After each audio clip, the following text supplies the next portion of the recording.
Então, a gente está iniciando, né, o nosso novo encontro do curso Ciência e Covid, hoje com a professora Cláudia Bica, que já nos deu, né, uma contribuição no curso com uma aula sobre a questão das máscaras, mas a gente sabe que esse é um tema que chama bastante atenção, que é o tema do momento, né, então por isso a gente chamou a professora Cláudia para conversar de novo, inclusive porque teve uma mudança importante nas recomendações depois da aula da professora Cláudia, embora a gente não tenha visto essa mesma mudança no corpo de evidências. Então, a professora Cláudia vai contar se teve ou não teve mudança, né, o que atualizou, e vai trazer um novo panorama para a gente. Bem-vinda, viu? Obrigada, Dani, obrigada aos organizadores, a Karine, o Ayrton, é um prazer estar aqui, e esse tema instiga bastante, né, porque nos coloca em situação de precaução, né, ou exposição. Então, se a gente for basear em evidências, eu acho que as decisões vão ser mais efetivas. Eu estava falando com o professor Ayrton agora, que ele leu no New York Times hoje de manhã uma orientação sobre o processo de desinfecção, né, e que deveria ficar imerso. E sim, né, esse processo requer, né, um tempo de atuação de um produto químico para ele ser efetivo, né, e destruir a membrana do vírus, entrando no núcleo, né, para fazer um processo efetivo. Então, na parte hospitalar, a gente tem 3 processos que envolvem limpeza, desinfecção e esterilização. A nível doméstico, nas casas, as pessoas conseguem chegar até o processo de desinfecção. Então, isso é uma coisa importante. Quem for utilizar essas máscaras que estão sendo amplamente recomendadas e exigidas pelos órgãos sanitários, o processo de higienização é importante. E eu até vou falar na aula daqui a pouquinho. Higienização requer limpeza e desinfecção. Tem que ser a venda casada disso. Na nutrição, os nutricionistas já fazem essa orientação para a gente, né? Em casa, deixar as verduras imersas lá numa água com um pouquinho de hipoclorito. Tudo isso é importante, né? Para a saúde das pessoas. Dani, e aí, eu posso essa aula mostrar? Pode apresentar o seu conteúdo. Para quem está chegando agora, a gente combinou que a professora Cláudia vai mostrar, né, se teve alguma mudança na evidência e tudo, vai fazer uma breve apresentação, e depois a gente faz as perguntas e começa a discussão. Então, fiquem à vontade para mandar as perguntas, mesmo durante a fala dela, vocês podem ir mandando pelo chat, que a gente vai ajudando aqui a posicionar.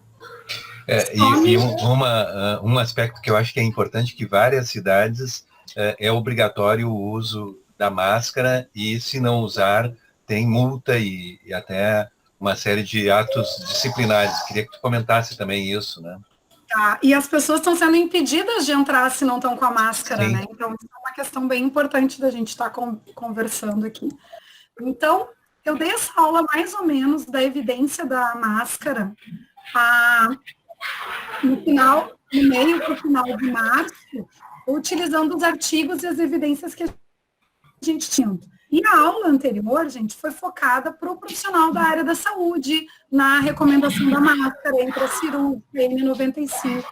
Mas nesse momento a gente tem uma mudança de evidências, né?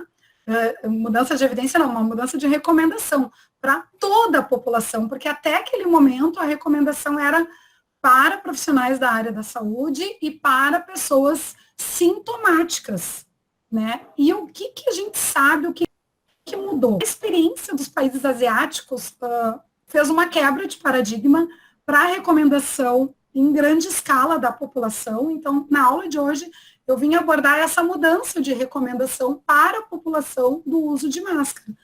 E muito disso está baseado na experiência desses países no controle da pandemia. Então, esse artigo que saiu no final do mês de março na Lancet, ele traz um painel de como tá as recomendações dos principais países né, no combate à pandemia. E as orientações de recomendação mudam muito de país para país. Então, até o presente momento, por exemplo, a Organização Mundial da Saúde, elas recomendam que se a pessoa é saudável, só vai utilizar máscara se ela estiver cuidando de uma pessoa com suspeita. A China já traz uma recomendação diferente, onde eles fazem um risco das pessoas e eles orientam que se as pessoas trabalhem, por exemplo, em hospitais, trens, locais públicos com muita aglomeração, que se use a máscara cirúrgica descartável de uso médico. Se as pessoas vão trabalhar em lojas, supermercados, shopping, a orientação é que se utilize uma máscara descartável. E pessoas de baixo risco, ou seja, aquelas que estão em casa, em quarentena, ou que saem para fazer alguma atividade ao ar livre, não se recomenda o uso de máscara, e essas pessoas que quiserem usar, podem usar de pano. Então, a de pano, assim, é a mesma coisa que não recomendar nesse país. Hong Kong traz um pouquinho diferente a orientação sanitária deles, que eles orientam todas as pessoas que vão utilizar um transporte público ou vão para locais muito movimentados, devem usar máscara descartável, né? Isso, né, a importância da higienização das mãos no cuidado da remoção e da colocação da máscara. Singapura, que é um país que está bem controlado a epidemia, eles são bem mais liberais e eles botam, porque eles testam muito, né? E eles orientam que para as pessoas que têm sintomas respiratórios, né, elas devam usar a máscara. O resto da população não há essa orientação. O já faz uma orientação mais baseada em evidências, onde eles falam que o uso é considerado muito limitado por toda a população, né, da eficiência da máscara. Então, eles recomendam só se tiver em espaço confinado ou mal ventilado, muito aglomerado, para evitar a contaminação por gotículas ou aerossóis, né? E todas as pessoas em ambientes com livre circulação de ar, a máscara não é eficiente. Os Estados Unidos foram um dos últimos, né, desse bloco de países desenvolvidos a adotar essa recomendação.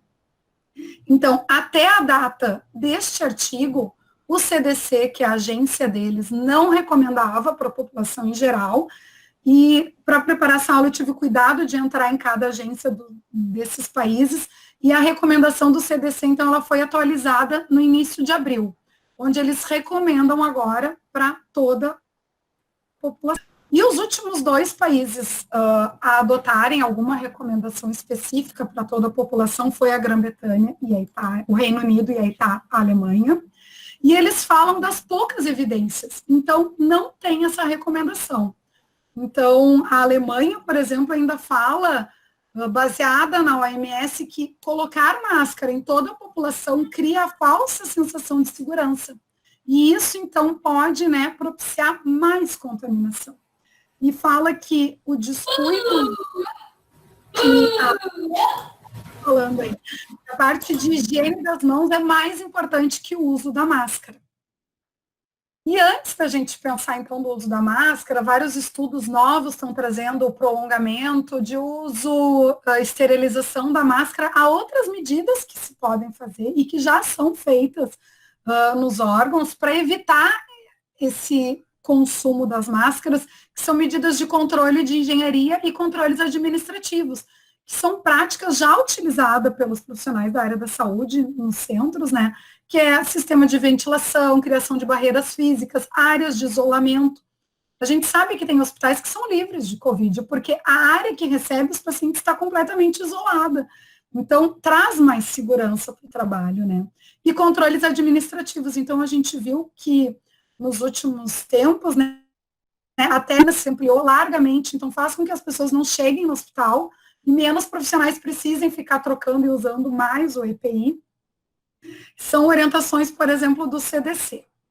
Mas o que a gente tem visto nessa mudança de recomendação é que isso varia de país para país. E por que essa variação?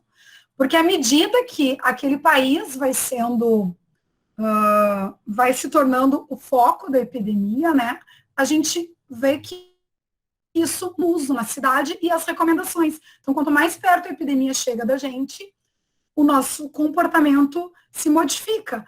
É o que a gente vê, a gente sabe da epidemia desde o início do ano, e só agora a gente está com a recomendação das máscaras, né? Em larga escala para a população. Será que a gente não deveria ter usado lá no início? O que mudou? Por que a gente está usando, né? Então, a população começou a utilizar um equipamento de proteção que era da área da saúde em larga escala. E isso faz com que a população que tenha mais recurso ou mais orientada compre o EPI certo, que é a máscara descartável. Isso faz com que o preço aumente. O preço aumentando, ocorre uma restrição tanto de preço e uso para os profissionais da área da saúde da linha de frente. Então, a gente tem que ver dois motivos que vão muito além desse fato da recomendação, que é o desencorajamento da população por algumas autoridades da área. Para quê? Para preservar o suprimento para os profissionais da área da saúde. Porque não há suprimento em grande escala para todo mundo. Então, há a restrição da orientação. Mas será que essa restrição está baseada em fatos ou só para beneficiar os profissionais de frente?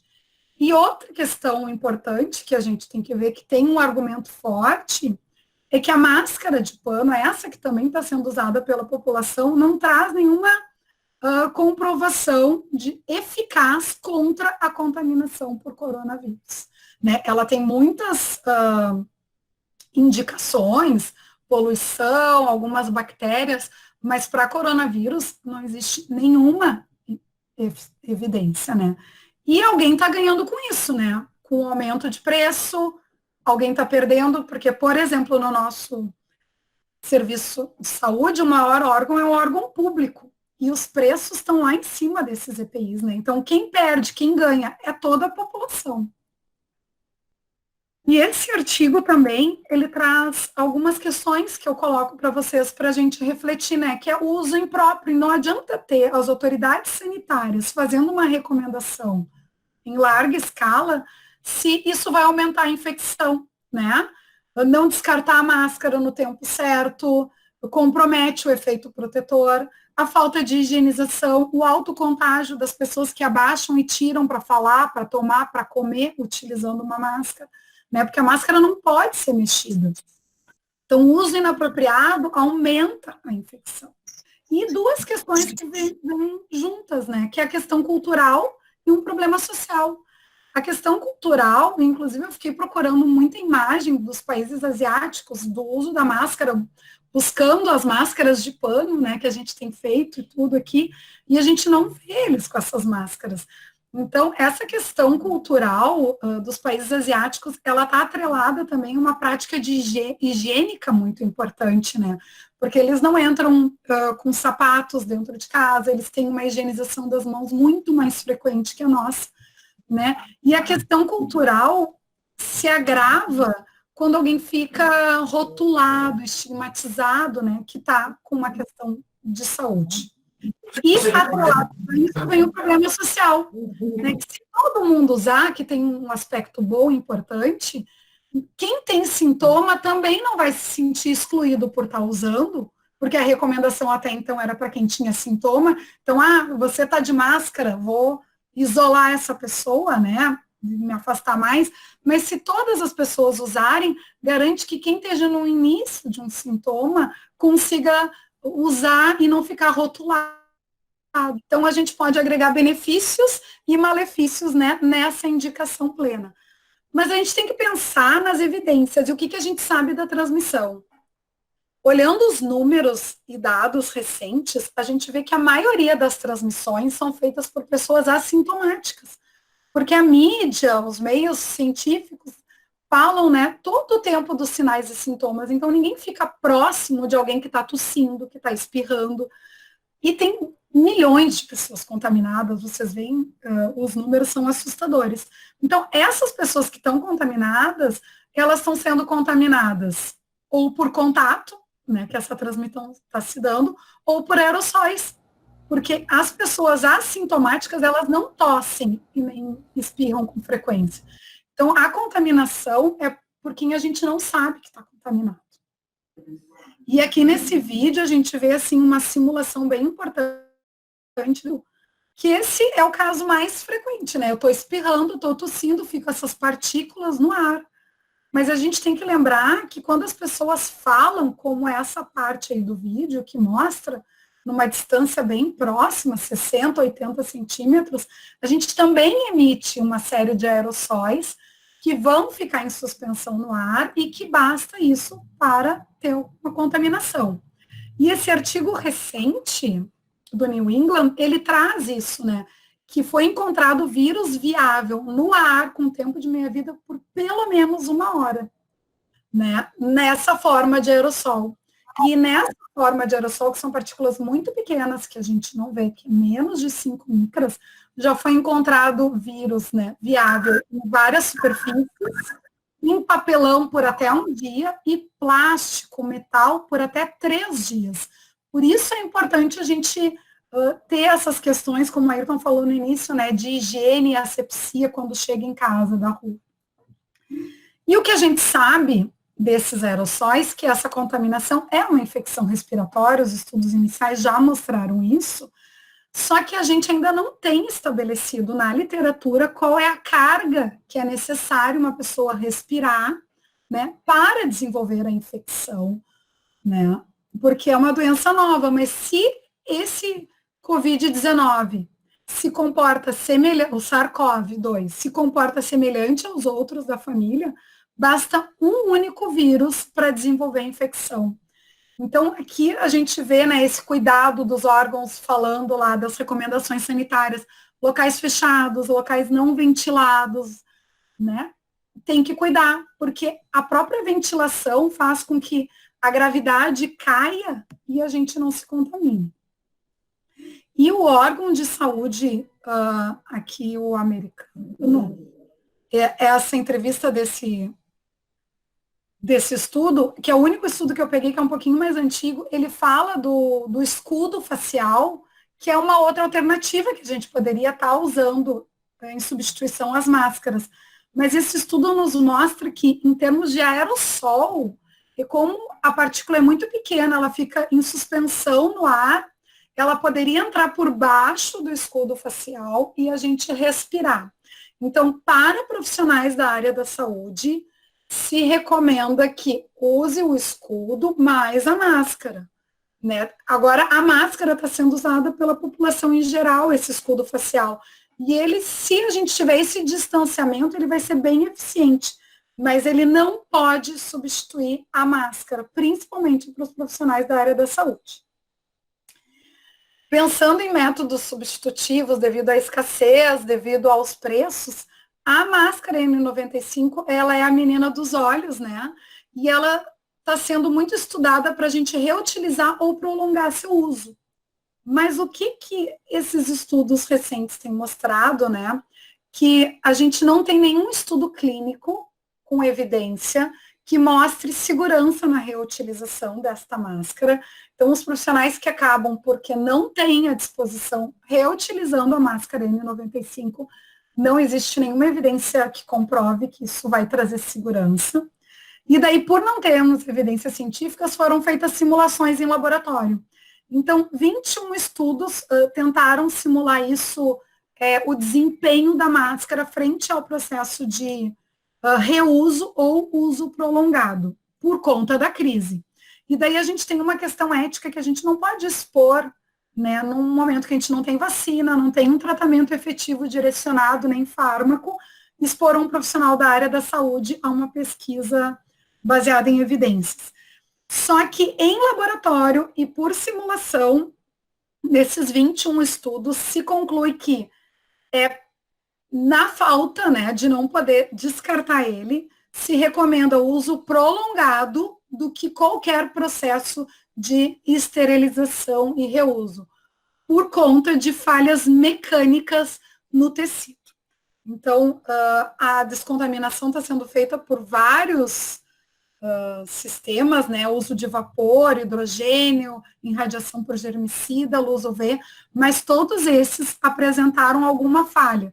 Só que existem mais de 30 modelos de N95, então a gente precisaria especificar melhor, né, a parte do reuso. Falando em evidências e pensando nas evidências agora, frente à recomendação nova que todo mundo tem que usar máscara ou que está impedido de entrar em algum local sem máscara, o que orienta uma recomendação são as evidências e o último nível de evidência é as revisões sistemáticas. E o que a gente tem de revisão sistemática na literatura? Então, até o final do mês de março, só existiam 5 revisões sistemáticas. Oi? Antes de você entrar nas revisões sistemáticas, como, só para não perder o gancho, a Raquel está perguntando qual que é o tempo de uso prolongado, se tem alguma orientação para o momento de troca. Da N95. Da N95, isso. Então, a N95, a orientação que se tem, tem 2 orientações de acordo com o fabricante. Ela não pode estar molhada, então, quando a gente usa ela, se a gente está com muitos EPIs, a gente acaba suando, respirando mais, o ar fica mais concentrado, mais saturado ali dentro. Eu vou até mostrar uma foto disso. Ela é uma máscara descartável de uso prolongado. Quando que se troca? Toda vez que ela fica úmida, suja ou amassada, né? Mas se eu vou utilizar ela ao longo da minha jornada, esse uso prolongado, a gente está pensando ao longo da jornada inteira, de 12 horas de utilização. Mas tem recomendações que a gente pode até utilizar 7 dias, desde que bem acondicionada, bem guardada. O problema do uso da N95, quando a gente não descarta, é que o profissional da área da saúde saiba o cuidado que ele não pode tocar na parte de fora que está contaminada. Então, ele tem que guardar a máscara de uma maneira que ela seque, porque ela está com a respiração ali, né? Então, ela ficou umedecida. Então, guardaria num envelope, num saco com papel, num local seco e arejado para ela secar e eu poder utilizar. Mas sempre lembrando que toda a parte externa está contaminada. Então, os profissionais da área da saúde que estão em UTIs ou em áreas que só atendem pacientes com Covid, eles devem fazer a troca. Quem não está com tanta exposição e que está usando como precaução, poderia fazer essa guarda dessa máscara por um uso mais prolongado de tempo. Não sei se eu respondi ela como ela gostaria ou se eu cheguei no que ela queria. Mas vai me interromper. Ela já até agradeceu. Eu só interrompi porque tinha muito a ver com o que você já estava falando agora. Sim, pode interromper quantas vezes precisar. Não tem problema. Acho que tinham outras perguntas aqui sobre o acondicionamento, mas eu acho que você já foi falando e se a gente sentir a necessidade, a gente volta depois. Pode continuar, Cláudia. Obrigada, Dani. Então, aqui, gente, só para entrar mais no uso da máscara coletiva. Então, o que a gente tem de recomendação para o povo, para nós, que vamos precisar ir no mercado nesse momento e que vai ter que, pela orientação, usar a máscara, né? Os estudos, então, até o final do mês de março, todos eram inconsistentes, que não há benefício, não há evidência de redução de contaminação ou de proteção do uso de máscara caseira de pano. Todos os estudos. Entretanto, em 6 de abril, agora, esse mês, saiu um estudo que examinou tanto a máscara facial, que é essa de pano, quanto a adesão a outras barreiras, como óculos, o escudo facial e o avental descartável, que eles chamam de véu, se impediria a transmissão de vírus respiratórios. E aqui eles avaliaram coronavírus, rinovírus, tuberculose e influenza. Conclusão, né, desse último estudo, que até apresenta uma pequena redução, mas nada estatisticamente significativo que representasse redução em alguma taxa de infecção e contaminação. Então, até esse momento que eu olhei, até ontem da noite, as evidências não eram suficientemente fortes para apoiar o uso generalizado de máscaras faciais como medida protetora contra a Covid-19. Aqui a gente está falando específico a Covid-19, certo? Então, não temos evidências que a população se beneficiaria. Mas a nossa expectativa e a realidade é bem diferente, né? E aqui, então, quando a gente tem um problema tão grande, a gente quer se sentir parte da solução dele, porque isso tem que acabar, a gente quer voltar para a nossa vida, que nunca mais vai ser a mesma, mas a gente quer ter um pouco de controle e domínio, né, dos espaços que a gente ocupa na sociedade.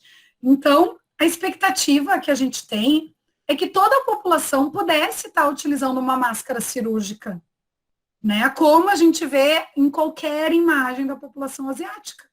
Além deles usarem a máscara certa, eles têm todas as questões culturais de higiene atrelados a esse benefício. E a gente também tem a expectativa, e quer ter a realidade, que os profissionais da área da saúde vão estar com toda a proteção que é cabida, né, com as recomendações, legislação do uso dos EPIs. Só que isso muda quando a gente vê o tamanho desse vírus. Então, isso aqui é uma foto. Vejam ali que é um pontinho perto de uma bactéria. E a maioria dessas máscaras que a gente vê, elas são testadas com bactérias, né? E aqui a gente está falando de uma partícula viral, que é algo infinitamente menor. Então, será que o que eu estou usando como população ou como profissional da área da saúde vai proteger disso? E o que a gente tem que entender disso? E na expectativa e na realidade, a gente não pode ter um profissional da área da saúde como essa foto aí, ó. Alguém com cabelo solto, todo bonitinho, não que a gente seja alguém feio, né? Pelo contrário, mas isso não é uma expectativa, uma realidade adequada. Principalmente quando a gente vê essa outra foto, que isso foi dado a um profissional com EPI. Isso eu peguei da internet. Agora eu vou mostrar aqui para vocês uma foto que uma colega me mandou, que isso é um EPI que foi fornecido a um profissional da área da saúde que está no atendimento aos pacientes. Né? Olha, a olho nu, sem grande aumento, a gente já vê a perda da qualidade. A gente não pode imaginar que um profissional da área da saúde vai se expor desse jeito, né? É nosso dever não aceitar e falar sobre isso, né? Isso aqui é um vídeo muito antigo, não tão antigo, mas antigo, mas que mostra que não é qualquer coisa que a gente pode aceitar. A gente tem que ter cuidado, tem que ter uma recomendação. Eu vou mostrar depois para vocês. A máscara N95 vem com um CA, que é um certificado, né, pelo governo, que ela foi controlada, que isso não aconteceu, porque tem que ter fiscalização. Cláudia, Oi. Eu vou te interromper de novo, eu vou te fazer uma pergunta que é fácil de você ir respondendo, e enquanto isso eu vou te pedir para você parar a sua apresentação e colocar de novo, porque conforme algumas pessoas entraram, acho que não é todo mundo agora que está vendo. Então, eu vou te pedir para colocar de novo, enquanto isso, eu vou... Sair da apresentação. Sair e colocar para apresentar de novo, igual você fez antes, aí você pode continuar de onde estava mesmo. Onde estava agora? A expectativa e realidade? Isso. Algumas pessoas estão falando que não estava vendo mesmo. A Jaísa perguntou o seguinte, antes disso, né, alguém que está na MF Paulo Freire, que não se identificou aqui especificamente, falou, né, com a obrigatoriedade do uso de máscaras pela população em geral, como que fica a questão do uso prolongado? Se você for falar disso na aula mesmo, não precisa entrar muito no mérito agora. Se você não ia falar, né, aí você já complementa. Então, é sobre o uso prolongado para a população? Sim. Tá? Eu vou falar mais na frente, tá? Então ótimo. E a Jaísa está falando o seguinte, que nas cidades em que as academias voltaram, o uso da máscara é obrigatório, mas com exercício físico, ela fica rapidamente úmida de suor. Nesse caso, se o risco de contaminação não seria maior. Eu vou falar para a Jaísa um pouquinho mais na frente sobre isso. Perfeito. Tá? Eu já anotei essas duas questões aqui para eu não me esquecer.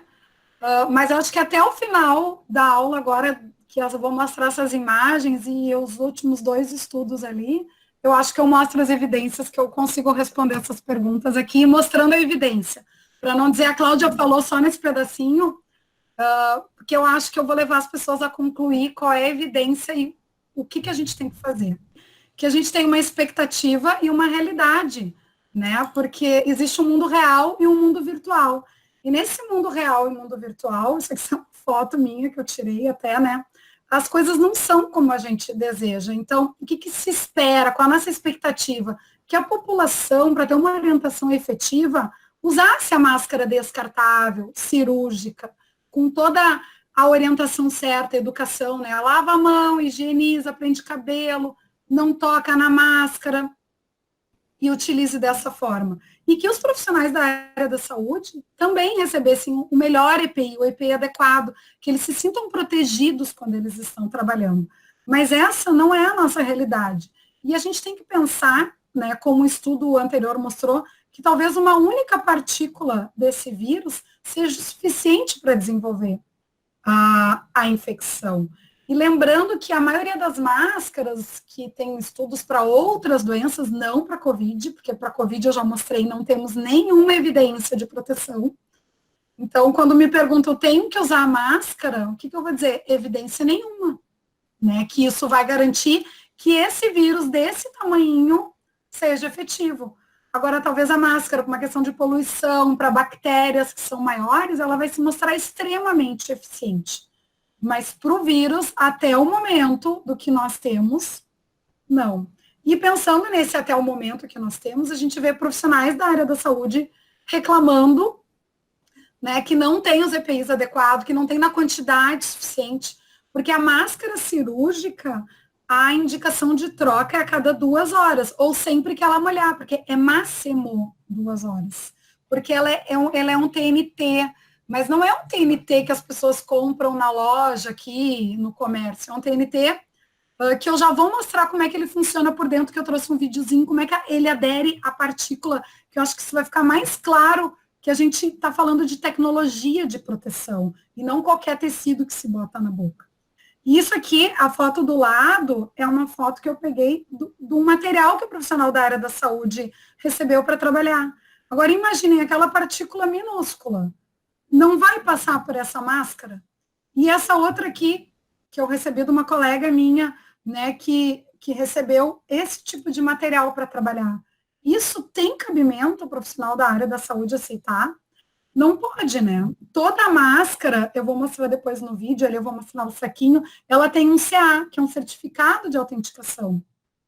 E por conta dela ter isso, ela é fiscalizada pela Anvisa, pelo Inmetro, pelos órgãos. Vocês botam aquele número, é como se fosse a bula do EPI de vocês. Então, vocês podem pegar luva, máscara, todos têm esse CA. Joga na internet ali no Google, que vai dizer a orientação, o uso, o descarte, tudo tá ali. É como se fosse para produto químico a FISC, né? A nossa bula. Porque alguém tem que fiscalizar esse tipo de coisa. Porque não é qualquer um agora que do nada, né? Como a gente fala, a gente é o país do futebol, todo mundo sabe um pouquinho, que vai produzir um EPI e o profissional da área da saúde vai usar e achar que está protegido. Esse vídeo não é brasileiro, não ocorreu aqui, não é novo, mas é para a gente ver como as coisas acontecem e que se a gente não tiver fiscalização, a gente não vai ter a proteção efetiva. E aqui também é uma outra, isso aqui é recente, gente, isso aqui estava em cadeia nacional no início e teve semana passada uma outra pesquisadora, colega, não sei quem é, ensinando a fazer com Perfex uma máscara. Agora eu pergunto, como que um profissional faz essa recomendação? Qual é a evidência que ele tem que isso vai me proteger? Será que se eu me contaminar, eu posso denunciar ele porque ele me fez uma orientação de saúde e que eu me contaminei por conta disso? Porque mesmo que eu siga tudo certinho, como que essa higienização que eu vou fazer depois, isso aí vai ser reutilizado? É descartável, esse Perfex? Quanto tempo é? Botei minha mão ali sem higienizar. E isso é um profissional que está na mídia orientando a população. E o que a população faz? A população adere a essa ideia porque ela quer se proteger. É aquilo que eu falei no início. A gente quer ser parte da solução, a gente não quer que mais pessoas se contaminem. Então, a gente vai para a rua e vê isso. Essa foto eu bati domingo passado, quando eu fui comprar comida aqui perto da minha casa. Né? Uma senhora, uma pessoa com Perfex no rosto. Enquanto a gente acha que isso assim, meu Deus, não creio que alguém vai fazer isso, as pessoas estão fazendo isso. Né? E essa outra máscara foi no mesmo dia que eu bati a foto, quando a gente tem um EPI tão precioso para o profissional da área da saúde, que ele até fazendo uso estendido, uso prolongado, porque não tem para trocar. Aí alguém pega um EPI, que é a N95, que é a melhor máscara que a gente tem à disposição, né, nesse momento, corta, bota ela virada, porque ele quer respirar. A eficiência desta máscara, eu vou mostrar para vocês, é pela vedação. Ela não pode entrar ar aqui, por isso que tem aquelas imagens dos profissionais roxos. Né? Então, esse cuidado a gente tem que ter. O que a gente fala como profissional da área da saúde tem peso para a população. Não pode orientar sem ter evidência. Né? E aqui é uma outra foto que eu recebi de um aluno meu, me mostrando numa farmácia como que as pessoas estão chegando para comprar. Porque agora elas não podem mais ir sem ter algo. E elas querem ter algo. E daí bota um lenço de qualquer jeito. Essa outra pessoa aqui, a gente avalia, né, grosseiramente a máscara dela, até que é grossa, até que faz sentido. Mas o cabelo ali na máscara. Vejam, quando ela tira a máscara, aquele cabelo vai voltar para a boca dela. Se a máscara está contaminada, o cabelo também está. Porque o vírus não escolheu onde ele vai pousar. Né? Então, depois a gente bota o celular, leva o celular para a boca. Então, parece que a máscara vai trazer uma solução mágica, mas a solução é educação, higienização, prática de precaução. Outra foto aqui que eu tirei, espero que não tenha nenhum vizinho meu me vendo, essa foto estava pendurada na garagem do meu prédio. Né? Essa máscara é descartável, com certeza essa pessoa vai usar de novo. O que adianta deixar ela ali? Né? E esse aqui é alguém no supermercado, onde a gente fala que quando a gente usa um EPI que a gente não sabe utilizar, a gente tem a falsa sensação de proteção. E daí alguém no mercado com uma N95 e com uma luva, tocando por tudo. Então, será que é mais importante a gente higienizar a mão do que alguém no mercado com luva? Aonde que a gente perdeu o critério, a evidência? E a pergunta, então, levando para o final da aula, né? O quanto isso vai funcionar? Os artigos que mostram o maior grau de evidência, que são as revisões sistemáticas, mostram que não tem, até o momento, a evidência de proteção. As pessoas fazem recomendação da cabeça delas, sem evidência, sem comprovação. A população adere a esse uso sem saber a consequência disso. Porque alguém utilizando mal vai baixar a guarda, vai achar que está protegido e vai ficar próximo de alguém. E o distanciamento social nesse momento é uma medida mais efetiva. E eu queria, então, mostrar o que o nosso governo, né, que eu mostrei os órgãos sanitários de outros países fazendo a recomendação.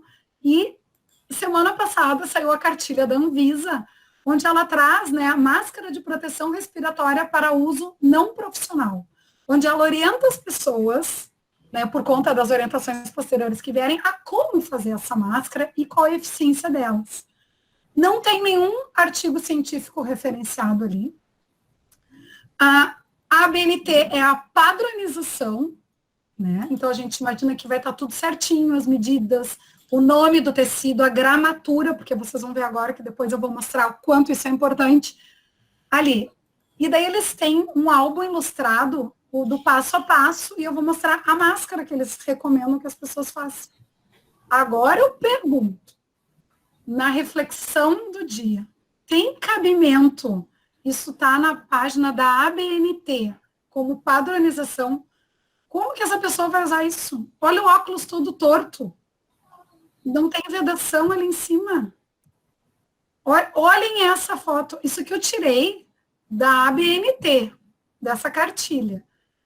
Isso vai funcionar no nosso país, gente? Aí, então, eu peguei um artigo bem importante, que é o único que eu estou usando, que é de tempos atrás, para mostrar sobre a influenza, que não é o coronavírus, é uma outra, né?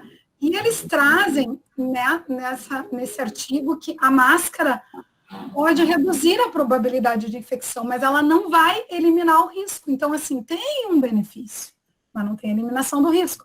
E eles mostram que se isso não tiver atrelado a uma perfeita, uma boa vedação, isso que pode ajudar, o efeito vai ser mínimo daí. Então, a vedação é muito importante na máscara, né? E eles recomendam lá em 2013, né, baseado nas outras pandemias, que a máscara essa de pano, improvisada, ela é a última alternativa se não tiver um suprimento de máscara disponível. Então, como a gente não tem suprimento, porque a gente vai na farmácia e não consegue comprar, ou que a gente não tem dinheiro para comprar, ou porque o preço aumentou exorbitantemente, né, a gente se depara com um artigo que diz que isso é o último recurso. Né? Então, e eles não recomendam. Aí quando a gente lê o artigo até o final, eles botam, não há recomendação de uso. Esse outro artigo é bem novo, eu gostei muito, eles fizeram uma metodologia muito boa para testar. É um dos poucos que tem evidência laboratorial, ou seja, biológica de infecção. Eles testaram e viram a contaminação do vírus viável, que não era experimento em laboratório de desempenho. Então, eles pegaram máscara de pano contra a máscara cirúrgica. Então, sabe-se, né, que a infecção respiratória, a máscara tem um papel importante para controlar a infecção. A evidência anterior, de um outro artigo que eu mostrei na outra aula, mostra que a máscara cirúrgica protege tanto quanto a N95. E daí aí eles fazem a pergunta nesse artigo, durante a pandemia, por conta da escassez, poderíamos usar uma máscara de pano? Né? E a gente tem que lembrar aquele outro artigo que eu já mostrei para vocês, que não se tem ainda nem o tamanho exato, nem a concentração mínima do SARS-CoV-2. Então, a gente está falando de algo que precisaria ter uma orientação a mais sobre carga viral. Então, os dois pesquisadores, eles trazem que a máscara cirúrgica não tem um bom desempenho para proteção quando a gente fala aerossóis numa partícula até 3 nanômetros. Esse outro pesquisador, ele fala que partículas podem penetrar em máscaras cirúrgicas, por conta da experiência da outra infecção em 2004, né, onde foi estimado que o vírus tem entre 0,08 e 0,1. Então, a gente está falando de algo muito pequeno. Então, supondo que o tamanho é semelhante, eles concluem que nem máscaras cirúrgicas, nem as máscaras de algodão podem ser efetivas se alguém estiver tossindo. Então, profissionais da área da saúde que estão com máscara cirúrgica, se alguém estiver tossindo, cuidado, porque não temos a garantia por esse estudo que saiu no dia 6 de abril, que tem exatos 1 mês.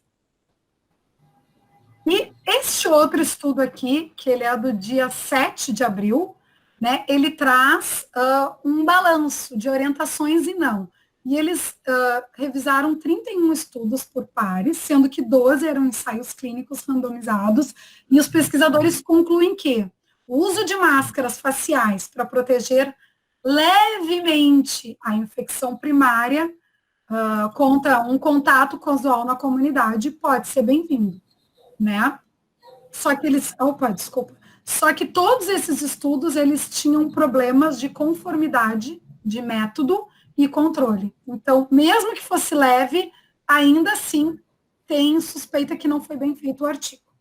Esse outro estudo mostra que as máscaras de pano resultam em taxas significativamente mais altas de contaminação. E no estudo deles, o braço que ficou sem nenhuma máscara, ou seja, eles testaram pessoas com máscara e pessoas sem máscara. As que não usavam máscara se contaminaram menos. Por quê? Porque as pessoas que usam baixam a guarda. Então, num comentário, né, geral, né, nenhum estudo foi testado contra a eficácia, um ensaio clínico quanto à eficácia. Né? Então, a gente precisa ter esses estudos. E todos que tem, não recomendam. E daí tem um pesquisador, nesse estudo, que ele fala que para diminuir a possibilidade do aerossol, porque a gente está falando dessa contaminação por aerossol, a máscara pode ajudar a retardar a epidemia, ou seja, empurrar a curva. Que é isso que a gente tem feito, que os epidemiologistas têm recomendado. Vamos empurrar a curva, mas elas não curam ninguém, né? E indivíduos vulneráveis em situação de risco, talvez seja super recomendado a gente usar em todas as pessoas que são vulneráveis. E os autores também falam do uso de máscara pela população excessiva, né? Eles também não recomendam, para deixar para os profissionais que estão na linha de frente. E o Simon, ele traz assim, há evidências muito limitadas do benefício da máscara pelo público em geral. Nenhuma evidência de utilizar em locais lotados ajuda e nenhuma evidência é relacionada com o vírus Covid-19. E daí, concluindo esse estudo, que não tem nenhum mês ainda, eles mostram que as evidências não são suficientemente fortes para apoiar o uso generalizado frente a uma medida protetora de Covid. Então, existem várias explicações por que isso não é recomendado. Porque, olhem essa foto ali, gente, porque as pessoas usam errado. Talvez, se a gente tivesse isso que a gente está fazendo aqui, uma educação, vocês profissionais da área da saúde orientar os pacientes de vocês a usar certo, isso possa beneficiar. Então, assim, as pessoas usam máscara embaixo do nariz, usam em cima, deixando o queixo ali, né, perto dos olhos, usam no pescoço. Muitas vezes a gente está ouvindo alguém, até dar uma entrevista baixa para o pescoço, abaixou, perdeu aquela máscara, tem que ser trocada, substituída, né? Então, eles falam que, mesmo que as pessoas usem máscara de pano, a gente deveria utilizar óculos, porque o vírus pode vir pela via conjuntiva. As máscaras têm que encaixar perfeito, se elas não tiverem vedado, não vai funcionar, né? E o pior de tudo é que as pessoas com máscara têm a falsa sensação de segurança e acabam comprometendo, né, o comportamento mais essencial, que é distanciamento e lavagem de mãos. E, de modo geral, a população não consegue usar muitas horas a máscara. Então, ela vai tirar em algum momento. E se ela tirou, ela perdeu a eficiência. Então, as máscaras caseiras não conferem até o momento nenhuma proteção. Esses mais 4 artigos trazem isso. E os poucos ensaios clínicos, né, randomizados que a gente tem, não suportam em nenhum deles a comprovação da eficácia. E mais do que isso, alguns artigos eles já trazem, né, que a comprovação da máscara tem que estar atrelado à limpeza e à desinfecção, Dani, que era o que eu estava falando isso, que é quando a gente recomenda, tem que higienizar a máscara. Ou seja, tem que limpar a ação mecânica, física, água e sabão, é fundamental, e deixar imerso numa solução desinfetante, que aqui neste artigo, que saiu no final do mês de maio também, né, eles recomendam o hipoclorito de novo, né, como um efeito muito importante para o benefício do uso da máscara, que acaba sendo reaproveitado. E só chamar a atenção que ontem foi o Dia Mundial da Lavagem de Mãos, e é um hábito que a gente tem que ensinar para as pessoas desde pequeno. Então, façam, né, o uso da lavagem de mãos. E para concluir, o WhatsApp da semana, fala, Dani. Antes de você entrar nisso, até porque tem dúvida relacionada a isso, você estava falando, né, que além da máscara, se recomendaria o uso de óculos, né? E aí você está falando, obviamente, dos óculos de proteção, né? A Stephanie fez uma pergunta interessante, que é para nós que usamos óculos normal, óculos de miopia, né, que a gente fala, para enxergar bem, qual que é a maneira correta de usar a máscara, se a gente já usa o óculos? A pergunta é muito importante e bem colocada. Então, assim, o óculos que se fala de proteção, a gente está falando em aerossol, de uma partícula muito pequena que estaria em suspensão por pelo menos 1 hora viável, segundo aquele outro artigo. Então, o nosso óculos de grau, ele não vai trazer essa proteção, né? Então, a gente teria que estar usando, pensando no profissional da área da saúde, que está na linha de frente, ou seja, numa UTI, fazendo procedimentos com esse paciente, então tem que usar o óculos com vedação. Pensando na população em geral, que a gente está com um distanciamento, a gente não está se aglomerando, o óculos de grau, esse que eu estou usando agora, por exemplo, ele vai trazer um benefício sim, porque ele vai direto, né, se for algum respingo, ele vai trazer, e a máscara, ela tem que ser embaixo, porque senão o óculos vai embaçar. Se vocês usaram a máscara, vocês devem ter tido essa feliz experiência do óculos ficar todo embaçado, né? Então, eu penso que uma solução bem efetiva seria o escudo facial, safety shield, que as pessoas estão chamando, né? Que o escudo, ele venha beneficiar bem.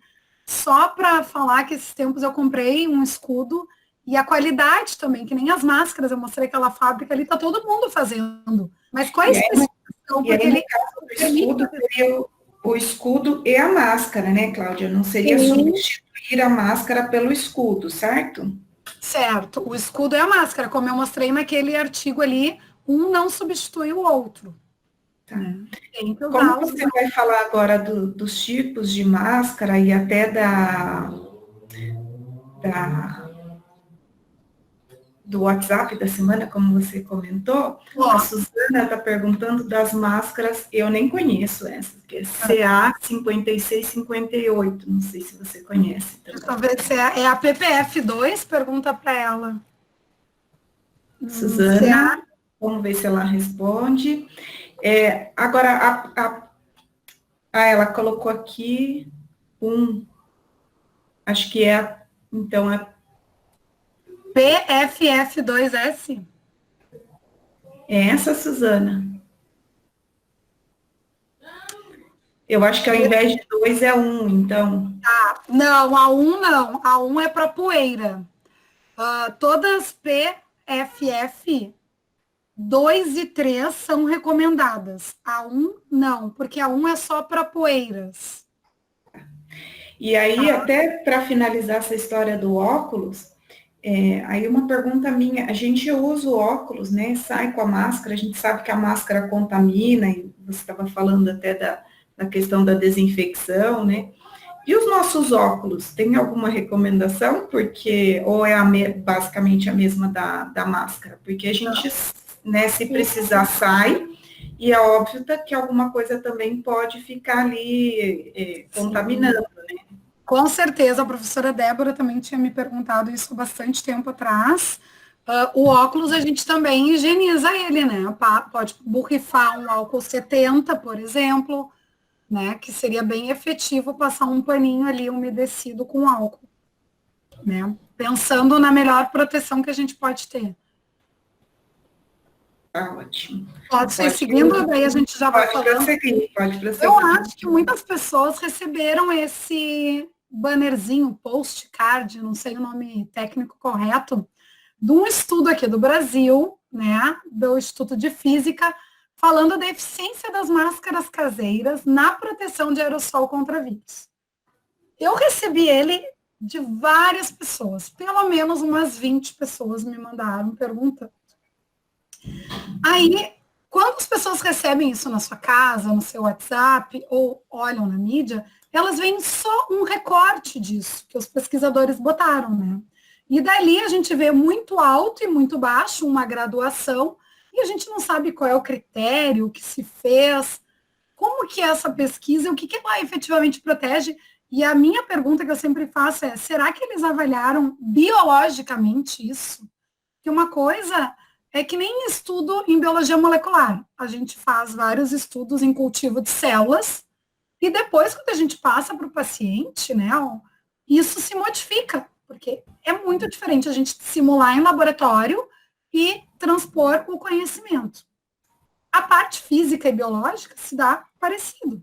Então, qual é a informação precipitada que as pessoas tiram, que elas não fazem a reflexão quando recebem isso? Em relação ao filtro Melita que está ali, né? Porque inclusive tem a marca. Qual seria o tempo que esse filtro poderia ficar fazendo a minha proteção? Diz ali que é muito eficiente, mas quanto tempo? É 1 hora, 2 horas, 10 minutos, né? Como é que a gente vai garantir que ele não pegue a umidade da boca da gente se ele é um papel com alta absorção, né? Qual é o parâmetro biológico que eles fizeram todas essas avaliações? Porque a gente está falando de um vírus, né, infeccioso, algo com risco biológico, ele é um risco 3, então a gente está falando de algo bem significativo, né? E qual a carga que isso aguenta, tá? Então eu posso usar tricoline, algodão, 97% por qual carga de vírus? Então, essas questões que preocupam quando a gente vai fazer uma recomendação que a gente precisa saber até que ponto isso vai proteger. E daí eu entro no site, por exemplo, de uma prefeitura, tem esse mesmo banner ali, que é uma prefeitura de um outro lugar, que não é nem no estado que foi feito essa pesquisa, e que eles botam a recomendação para as pessoas. Eu fiz um aumento ali, ó, proteção muito alta, máscara Melita. Então vejam como a população interpreta isso de um jeito, vou usar filtro de papel. E todas as pessoas perguntam isso, eu posso usar o filtro de papel? Vamos ver o que os pesquisadores fizeram mesmo? Eles fizeram uma imagem ultraprocessada com espectro, tá? Onde ali a área amarela é a área de produção de aerossóis, e ali seriam as barreiras. Vejam que todas as barreiras passam. Tem amarelinho até o final. Inclusive, pessoal, a máscara dos profissionais da área da saúde, a N95, a cirúrgica, ela também contamina. Tanto é que está cheio de profissional da área da saúde afastado por contaminação, né? Porque ela amplia a proteção, mas ela não é 100%. Então, a gente vai ver o estudo da onde que saiu. E sabe o que os profissionais dessa pesquisa falam? Que eles não recomendam filtro de papel. Porque, justamente pelaquela reflexão que eu fiz. Porque ele absorve água, né? Ele umidifica muito fácil, ele é um material ruim. E porque também ele não tem como fazer a vedação lateral. Então, vejam, tem um WhatsApp circulando aí para todas as mídias, redes, e os pesquisadores botam que não recomendam o filtro. E daí as pessoas mandam um WhatsApp assim, viu? Saiu que o filtro de café é bom. Como ele é bom? Como que ele vai fazer esse papel bom se ele umedece? Se a boca produz umidade pelo calor, pelo aquecimento aqui das nossas gotículas, quando a gente fala. Então, a gente precisa ter coerência e, quando receber algo, refletir e ir atrás da informação. Porque os pesquisadores não recomendam, tá? E só um parênteses. Nessa pesquisa aqui, eles falam que o artigo está para ser publicado. Então, tem toda a referência ali, tem os 2 links que eu peguei lá do Instituto de Pesquisa deles. E daí, eu trouxe aqui para vocês verem, esclarecer o que é uma máscara cirúrgica, o que faz a máscara e o que a gente precisa, qual é o pano que eu recomendaria para fazer, que é as perguntas que me fazem, né? Que pano que tu recomenda, como é que é isso? Então, este estudo que saiu no dia 27 de abril, ou seja, fresquinho para vocês, ele traz em laboratório, não foi testado biologicamente, então são só testes de desempenho. Então, a gente não tem a plena segurança do que estamos falando, mas ele traz o conceito, que acho que é a coisa mais importante que as pessoas desconhecem, acho que qualquer pano é qualquer pano, de uma máscara cirúrgica. Porque a máscara, gente, tanto a cirúrgica quanto a N95, elas são de tecnologia. O que é essa tecnologia? O que faz? Elas têm uma camada de filtração que elas fazem a adesão da partícula eletrostática. Então, ela tem um filtro mecânico mais um filtro eletrostático. Isso faz com que o vírus fique ali dentro e ele não passe essa barreira. Então, os tecidos, eles têm que ter esse potencial eletrostático. Tá? Então, o algodão que eles falam aqui, ó, é o tecido mais utilizado, né? Bem como fibras que podem carregar naturalmente essas partículas. E eu trouxe aqui 3 vídeos para vocês entenderem como se dá o processo de filtração. Por exemplo, os profissionais da área de laboratório que estão trabalhando, fazendo esses milhões de amostras, né? Eles trabalham em cabine de segurança biológica que tem um filtro EPA, que é a mesma, que é similar, não similar, mas tem o mesmo conceito da máscara N95. Que como que ele funciona?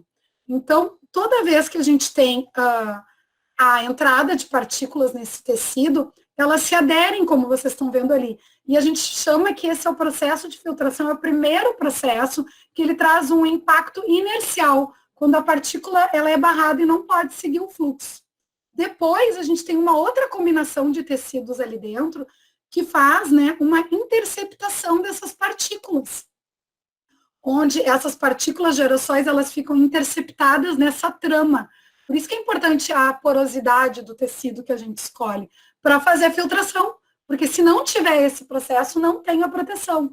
E o último, que é o que, do processo de filtração como um todo, que vai reter efetivamente a menor partícula, que é o processo de difusão, onde a partícula faz um movimento browniano, que ela fica aderida por essa questão eletrostática. Então, quando a gente pensa em que tecido vai usar, ele tem que fazer isso, porque qualquer tecido que não faça essa adesão da partícula, essa filtração, e ele vai permitir que o aerossol passe. Ah, não vai permitir que a poeira passe? Não vai permitir que uma bactéria passe? Sim, tecidos com uma porosidade, uma gramatura maior. Então, vocês viram por esses 3 movimentos que é como a partícula ou o aerossol fica retido na malha de uma máscara, tá? Que são filtros que têm esse desempenho. Qualquer tecido que a gente for pensar, ele tem que ter esse desempenho, porque senão a partícula de aerossol vai passar. Não vai passar bactéria, não vai passar grão de poluição, mas outras vão passar. Então, né, já que o que não tem remédio, remediado está, que tecido que a gente precisa, porque não tem a máscara para utilização, e a gente sabe que em algum momento todo mundo vai usar. Então, essa pesquisa que saiu no dia 27 de abril, eles recomendam um tecido de algodão com, por exemplo, 600 fios. Então, aqui eu estou falando, quando se alguém pensa em fazer uma máscara de algodão, é um tecido grosso, né? Aqueles lençóis egípcios, tem 1000 fios, 180 fios, 200 fios. Aqui eles mostram que a máscara em algodão é efetiva. Mas qual algodão? 600 fios. Menos que 80, nem precisa usar, porque tudo vai passar. Tá? Eles também falam que da gente mesclar materiais de um tecido de algodão com outro tipo de tecido que vai trazer esse potencial eletrostático de segurar o aerossol. Só que aqui eles falam que para isso acontecer, caseiramente, a gente precisa de 4 camadas. E eles sugerem que a seda tem um dos principais benefícios para isso, porque ela é eletrostática, né? Sabe aqueles tecidinhos que às vezes dão um choque na pessoa, né? Então eles falam dessa mistura, dessa combinação de tecidos seria a eficiência, a melhor eficiência. Então, combinar camadas de máscaras híbridas alavanca a filtragem mecânica e eletrostática. Porque quando a gente usa só um tipo de tecido ou só uma camada, a gente tem um filtro mecânico. E daí sim, as máscaras vão funcionar como uma barreira mecânica.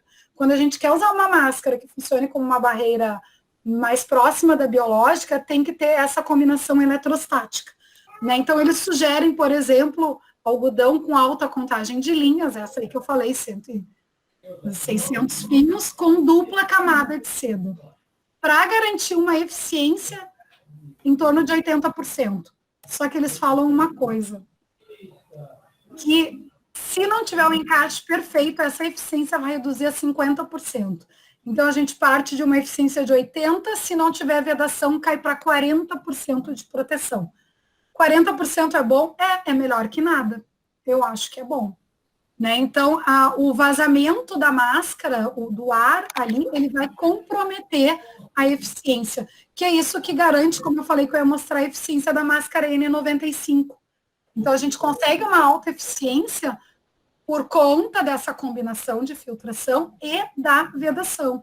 E aqui nessas imagens que circularam na internet, vocês veem, né, o quanto a vedação foi efetiva. E, pensando no nosso país, indo para o final da aula, da exposição, né, que o país é o país do futebol, a gente vê até a máscara de crochê sendo vendida a mais ou menos R$180. Então, nada contra as pessoas que fazem máscara de crochê, são umas fofas. Mas se a gente está falando de algo que é para nos proteger e alguém vai comprar algo pensando que vai ter proteção, cabe a nós, profissionais da área da saúde, alertar que o que é errado, mesmo que ninguém veja, e o que é certo, mesmo que ninguém esteja fazendo. E lembrar que os estudos nesse momento, para a gente trazer a efetividade de uma máscara de pano, transportar o conhecimento de um ambiente hospitalar para a população, requer um comprometimento ético que a gente não pode ter, né? Porque expor as pessoas a se contaminarem testando tecidos. Então, a gente tem uma série de limitações éticas dessas evidências. Tem que entender que os estudos que fazem em laboratório de desempenho têm a limitação de transpor o conhecimento, e a gente tem uma limitação financeira, muitas vezes, né? Que a gente vai fazer o que dá. Isso aqui é um trabalho que eu estou escrevendo com outros colegas, a Karine está junto, para vocês terem uma ideia do aumento, né? Quem é que lucrou se alguém diz que todo mundo tem que usar máscara sem evidência? Né? Por exemplo, a venda em fevereiro, gente, uma máscara N95 em fevereiro custava R$ 1,75. E a gente tinha em torno, a população de casos com Covid era 17 mil no mundo. À medida que a pandemia avança, o preço aumenta, e agora em abril a gente estava de uma máscara que custava R$ 1,75, ela custa R$ 20. Ou seja, um aumento de 1.077%. Como que a gente vai controlar isso, né? Lembrando que o maior comprador das máscaras N95 e cirúrgica é o sistema público de saúde. Da onde que a gente vai tirar tanto dinheiro? E a gente também não pode deixar desassistido os profissionais. Então, talvez a estratégia de recomendar que as pessoas façam máscara de pano limite o consumo e esse preço não aumente, porque alguém vai pagar essa conta. A gente tem que lembrar disso. E daí aqui, então, eu invoco, né, nesse momento de tanta incerteza, o princípio da precaução.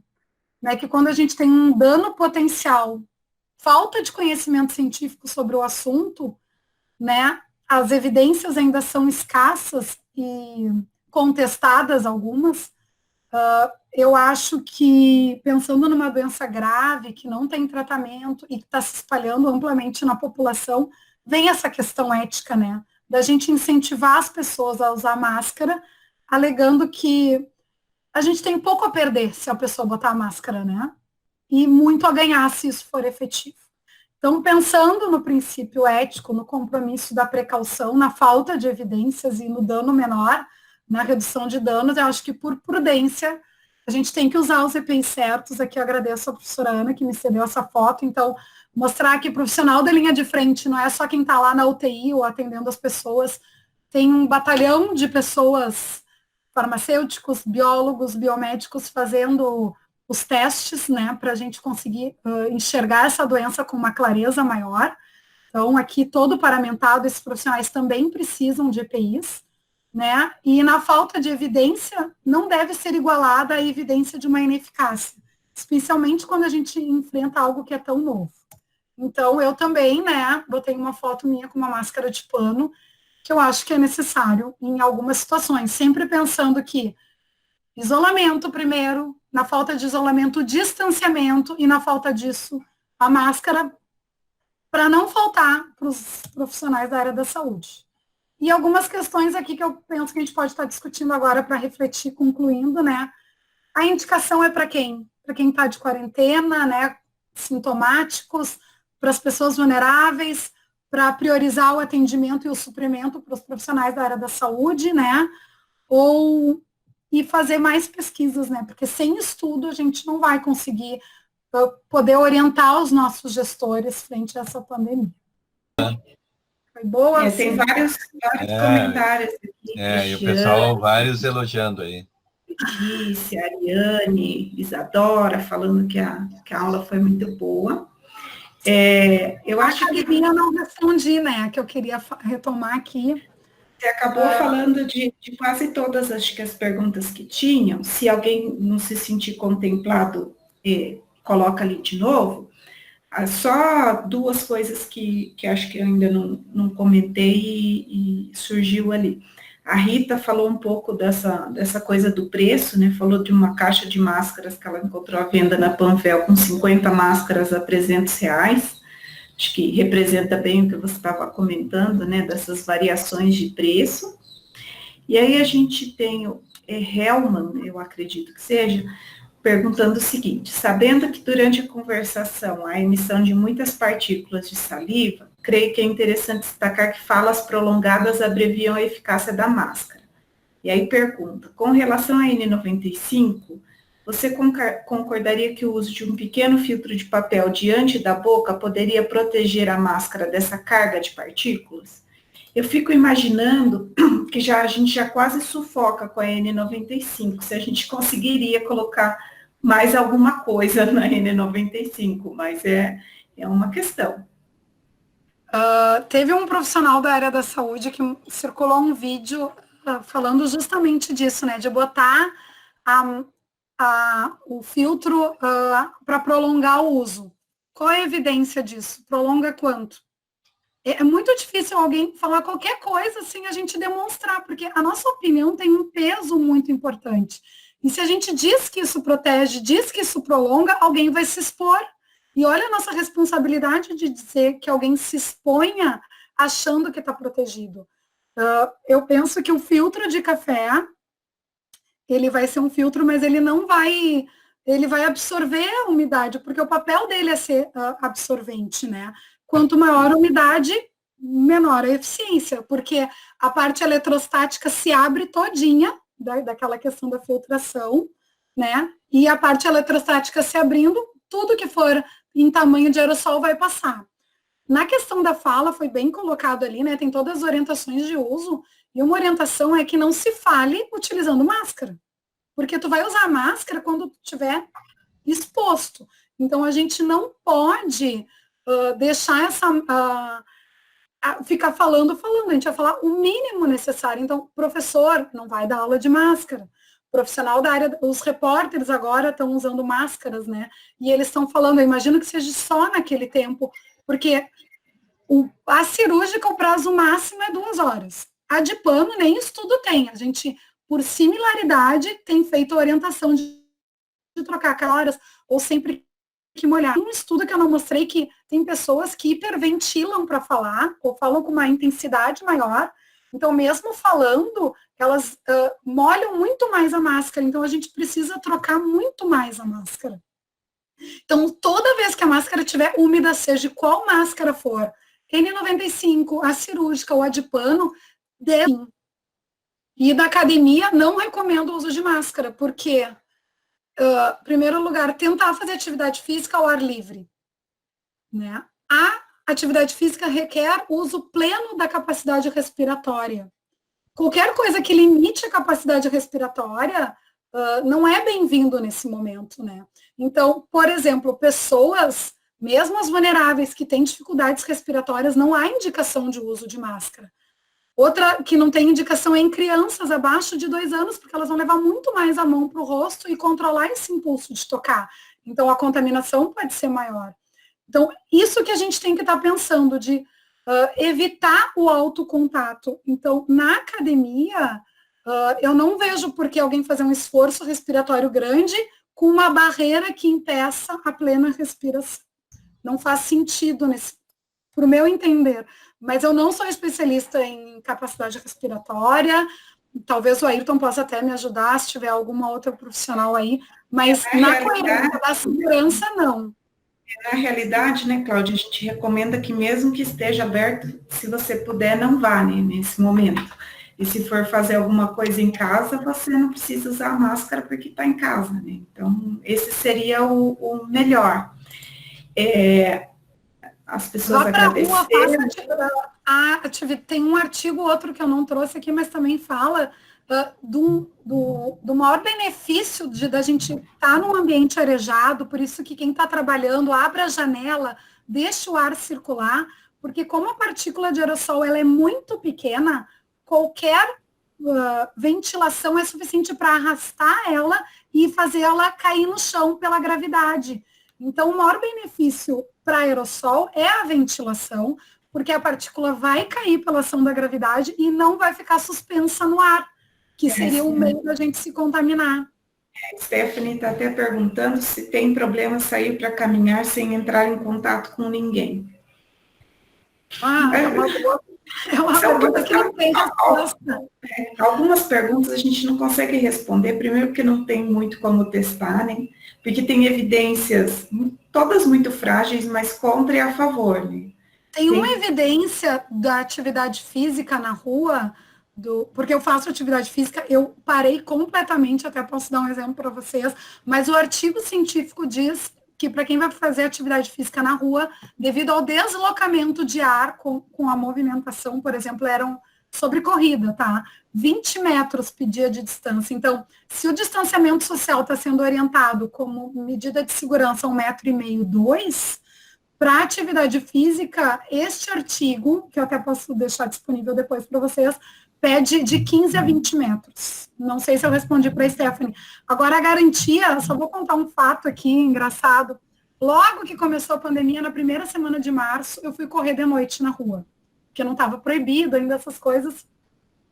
E eu disse para o meu marido, 10h30 da noite, nós saímos numa quarta-feira para correr, numa área que chama gasômetro, perto da minha cidade. Um lugar ao ar livre, na beira do rio. Qual a probabilidade de alguém passar por ti e ter um acesso de tosse e ficar tossindo, e tu correndo na rua? 11 horas da noite, nenhuma.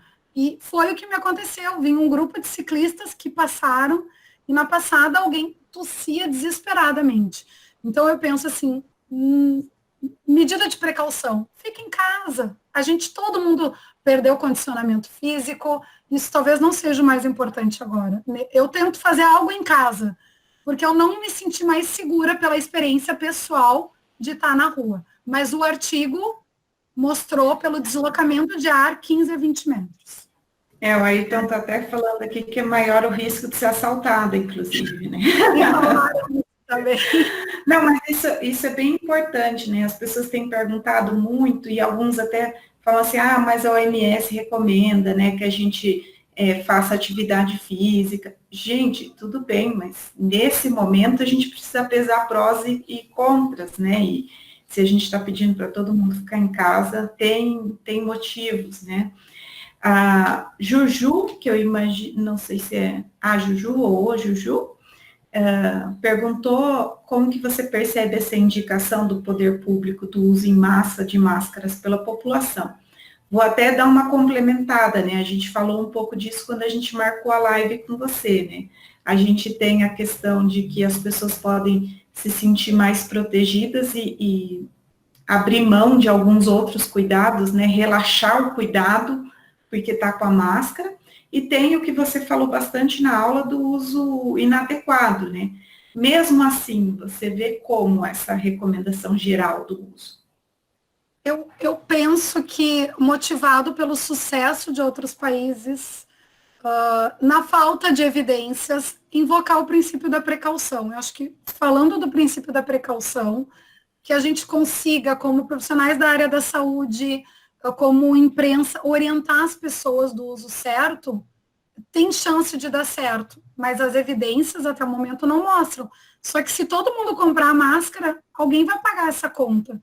E tem muita gente fazendo máscara, né? Mas quando a gente compra uma máscara de uma artesã ou das ONGs, a gente também pode estar ajudando a orientar eles, né?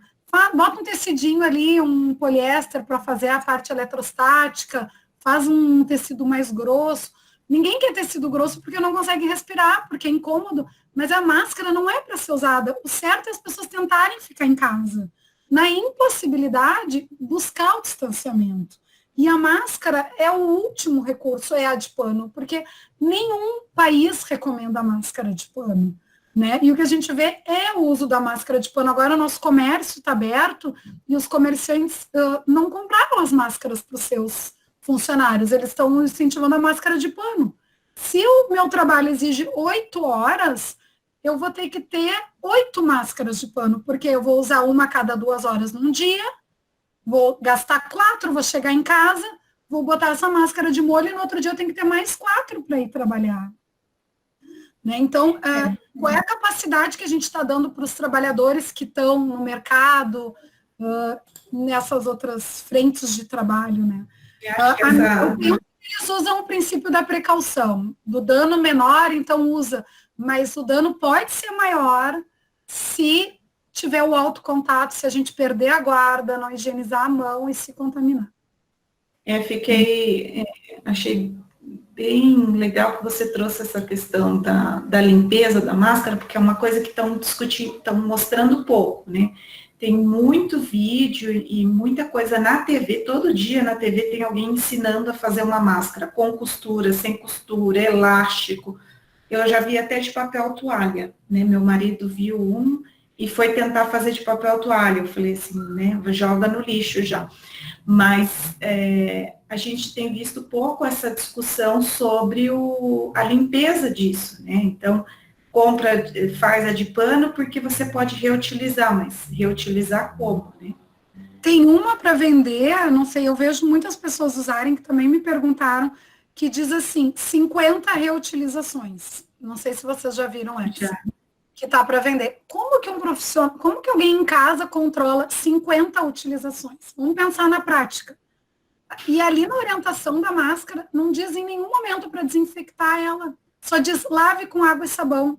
Água e sabão tira sujeira, não tira desinfecção. Né? Então, isso a gente precisa entender, né? Que tem que ser desinfectada, tem que ficar imersa numa solução. A gente fala do hipoclorito porque ela é a mais barata, ela é de amplo uso. Então, 1 litro d'água, uma colherinha de hipoclorito é o suficiente. Talvez nem desbote, talvez desbote, porque agora as máscaras viraram um acessório, né? Eu acho que a máscara tá tão acessório quanto alguém comprar um óculos no camelô, que sabe que não vai proteger o olho da radiação solar, mas pelo menos usa sabendo que não protege. O que me incomoda, pessoalmente, é as pessoas usarem a máscara de pano sem saber que isso não está protegendo. Né? Porque eu, quando usei a minha, hoje, quando eu vou precisar usar, se eu vou ter que sair, tiver que sair, eu sei que ela é limitada, eu sei que eu vou cuidar do distanciamento, eu sei que eu não vou tocar, eu sei que eu não vou abaixar no meu queixo, vou ter que lavar minha mão e vou chegar em casa e vou higienizar. Mas será que as pessoas sabem disso? Elas têm a consciência que é só mais uma medida e ela não vai fazer um milagre? Essa é a questão. Na realidade, o que a gente mais vê é a máscara no queixo, né? Ou abaixo do nariz, porque realmente incomoda para respirar. A Eliane está perguntando aqui, o marido anda de bike, precisa de máscara? O marido da Eliane é cardiologista. Eu acho que ele não deveria usar máscara pela capacidade respiratória, né? Porque não faz sentido tu estar sozinho, tu estar ao ar livre, tu ainda está fazendo uma prática de exercício. Mas eu acho que o mais prudente é ele comprar uma esteira e fazer em casa. Até alguém brincou aqui, né, que as Olimpíadas foram canceladas, né, ou suspensas, a Ana Orini. Então, acho que dá para esperar um pouquinho para treinar, porque a gente vai ter tempo ainda de se preparar para a Olimpíada. O Ayrton está colocando aqui, nas comunidades pobres, que várias pessoas compartilham no mesmo ambiente dentro de casa, o uso de máscara seria aconselhável? Tem um estudo clínico, um estudo randomizado, que eles fizeram um cluster, que era para influenza, não era ainda na época de Covid, que saiu em 2019, e não mostrou eficiência entre as pessoas. Eles fizeram numa moradia estudantil, com estudantes com influenza, e não reduziu a infecção. Então, medida de precaução. Como é que as pessoas vão ficar horas em casa sem se falar, sem comer, baixando e levantando a máscara? Não consigo ver alguém numa casa muito pequena, com muitas pessoas, e a máscara, porque as pessoas vão ter que comer, vão beber, vão tirar. Então, se tira, perdeu a efetividade, né? Porque a coisa tá ali. Eu acho que o mais interessante para uma casa com aglomeração de pessoas é se a gente conseguisse, por exemplo, que a pessoa viesse da rua, toma um banho, chega em casa, higieniza as mãos, vai tomar um banho e deixa aquela roupa para lavar. Eu acho que isso é mais efetivo do que orientar alguém dentro de casa a usar máscara. Claro que, se tiver uma pessoa sintomática ou confirmado, sim, isolamento e as pessoas da casa usarem. Mas esse vai ser um caso. A maioria, eu penso que uma boa higiene de banho e limpeza de ambiente, assim, de superfície, seja mais efetivo do que a orientação das máscaras. Eu vou fazer só uma fala, assim, agradecer a Cláudia pela apresentação, né, foi ótimo, bem esclarecedora. Eu gostei da ideia de invocar o princípio da prevenção, né, como é que é a fala que tu usa? Invocar o princípio da precaução, isso. E eu achei bem importante a gente ter essa noção, né, que tu não tá protegido usando a máscara, que tu tem que fazer outras medidas, né. Inclusive, eu mesmo fico pensando qual é o momento que tu tem que colocar a máscara e quando tu tira, o que tu faz com ela, né? Porque o momento se tu tira e passa ela na bolsa, encosta ela na chave, tu já contamina várias coisas, né? Então, assim, tem todo um cuidado de colocar e retirar também. Então, sei lá, talvez tenha que ter um saquinho e colocar dentro desse saquinho quando tu entra no carro, que depois tu não vai sair mais, tá voltando para casa. Então, tem várias... E uma coisa que eu acho que tem é justamente isso, assim, um apelo em relação às pessoas se sentirem protegidas, né? E a gente tem que cuidar para levar essa informação como profissional de saúde, que esse não é a única medida e que tu não está 100% protegido e que principalmente tu não está protegida se tu não usar adequadamente, né? Então, acho que ficou uma apresentação muito rica com os teus slides e com os teus vídeos, assim, mostrando como que é essa barreira que a máscara fez. Muito obrigada. Obrigada, Karine. Mas eu penso que é isso, né? Se nem os profissionais da área da saúde estão 100% protegidos, que eles têm treinamento, têm troca constante, descartam, estão orientados, imagina transpor todo esse conhecimento de uma hora para outra, esse conhecimento que é restrito a um grupo de pessoas, em massa para uma população que muitas vezes nem saneamento básico tem em casa. Então, qual que é o nosso compromisso, né? Falar sempre das práticas de higiene e como não tenho a evidência, também não pode dizer que não vai ajudar, não vai existir, né? Por conta de ser uma barreira. Mas a gente ter cautela, né? Que isso não é a única, não é a salvação e não vai fazer milagre se a população inteira não colaborar. Cláudia, uma discussão que teve aqui em casa até foi em relação aos lixeiros, porque a gente pode ter a máscara, mesmo a cirúrgica, né? E descartar, a gente resolver descartar, e isso não pode ir para o lixo comum da mesma forma, né? Ou colocar num saquinho, eu não sei, eu não vi ainda recomendações a esse respeito, mas fico imaginando que a gente está gerando um outro tipo de risco, né? Na verdade, o que a gente pode estar extrapolando o conhecimento que a gente tem? No ambiente da saúde, óbvio, resíduo biológico, saco branco. Na parte doméstica, isso não é reciclável, então não vai para a coleta seletiva, né? O mais apropriado é ir no descarte comum. Os estudos mostraram, né, daquele de durabilidade do aerossol, que 3 dias em saco plástico, ele foi encontrado viável. Tem um estudo com outro SARS-CoV que chega até 9 dias, mas não foi confirmado para o nosso. Então, eu penso que se colocar num saquinho, até num outro papel, enrolar num jornal e bota no lixo comum, nesse momento, é o que teríamos de mais adequado. Não botar numa coleta seletiva, porque alguém pode estar manipulando, né, os nossos recicladores, mas que ele vá para um depósito orgânico, até porque se ela é de filtro, de TNT, de papel, isso vai degradar mais rápido com o tempo.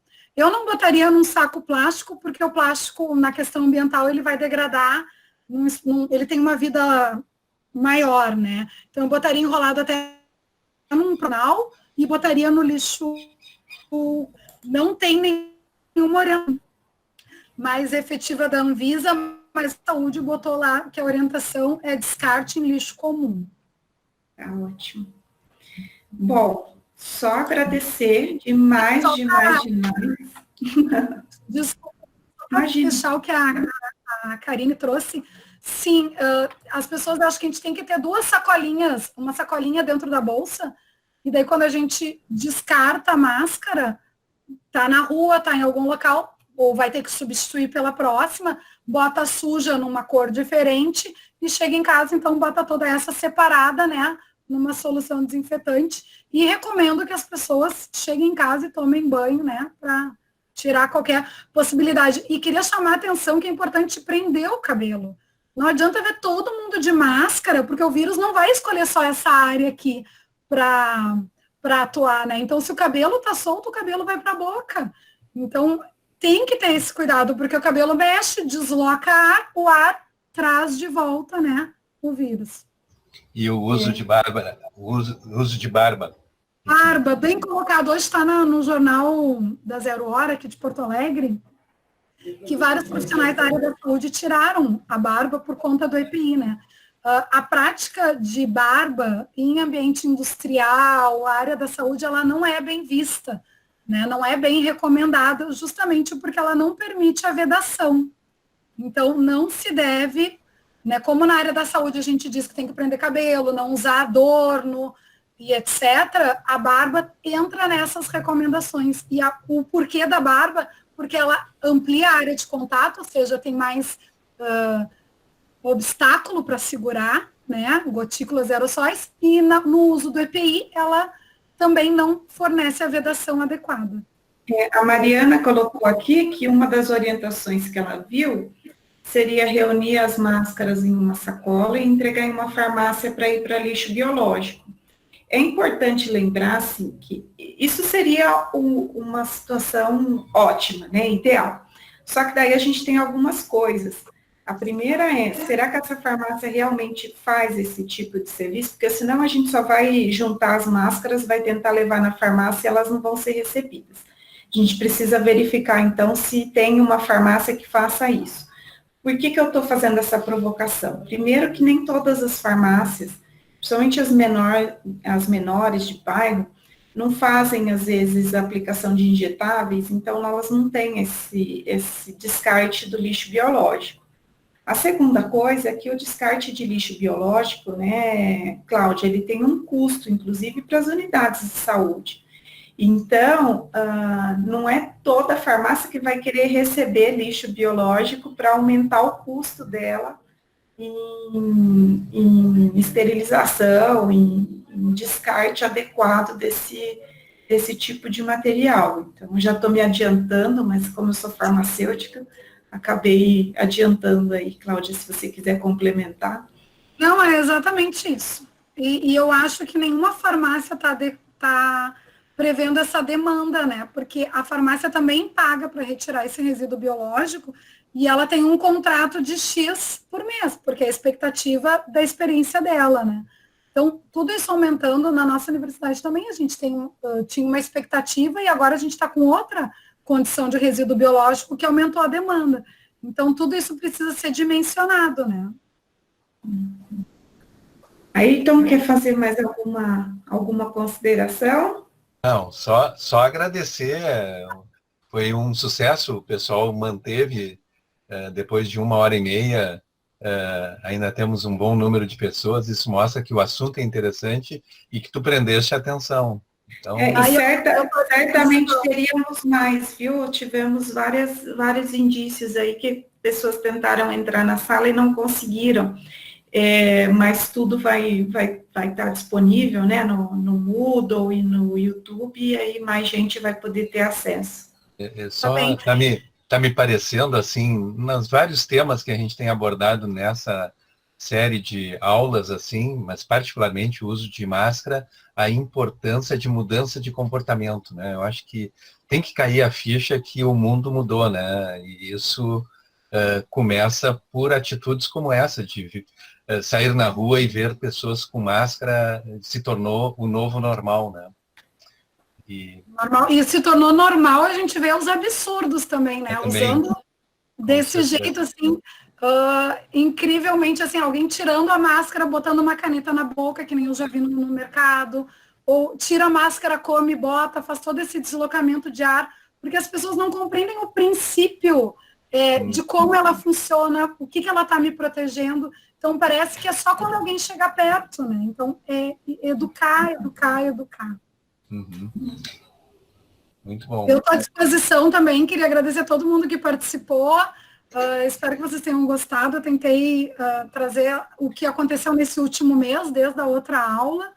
Agradeço o convite da equipe organizadora e me coloco à disposição. Podem deixar lá no Moodle, se quiserem dúvidas, ou mandar pelo WhatsApp.